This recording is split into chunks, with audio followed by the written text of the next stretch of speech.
Second thing, అందరూ ఎక్కువగా ఏం ప్రొజెక్ట్ చేస్తారు అంటే నాకు ఇన్ని ఇయర్స్ ఆఫ్ ఎక్స్పీరియన్స్ ఉంది, 5 years ఉంది, 7 years ఉంది అని చెప్తారు. కానీ ఇప్పుడున్న ట్రెండ్కి ఎన్ని ఇయర్స్ ఆఫ్ ఎక్స్పీరియన్స్ ఉంది అన్న దానికన్నా కూడా ఎంత స్కిల్ సెట్ ఉంది అన్నది చూస్తారు. సో తను ప్రీవియస్గా చేసిన వర్క్ ద్వారా ఆ ప్రాజెక్ట్లో తిను స్కిల్ సెట్ వల్ల ఎంత ఇంప్రూవ్మెంట్ తీసుకొచ్చారు అన్నది ప్రొజెక్ట్ చేయాలి. అంటే మీ ఎక్స్పీరియన్స్ కన్నా కూడా స్కిల్ సెట్ని ఫ్రంట్ సైడ్ పెట్టేసి, సో నా వల్ల ప్రాజెక్ట్కి ఎంత యూజ్ అయింది, ఈ స్కిల్ సెట్ వల్ల ఇది ఇంప్రూవ్ చేయగలిగాను, లైక్ 30% బగ్స్ రెడ్యూస్ అయినాయి, ఇట్లాంటి పాయింట్స్ గనక మెన్షన్ చేస్తే గనక ఇంప్రెస్ అవుతారు అనమాట. సో ఇయర్స్ అన్నవి ఇప్పుడు మ్యాటర్ కాదనమాట.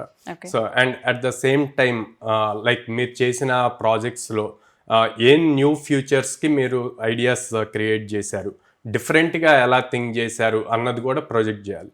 మీరు ఏ అయితే సక్సెస్ గెయిన్ చేశారో మీ ఎగ్జిస్టింగ్ ప్రాజెక్ట్స్ నుంచి కానీ ప్రీవియస్ ఎంప్లాయర్స్ నుంచి కానీ వాటిని ప్రాపర్గా ప్రొజెక్ట్ చేసుకోవాలి.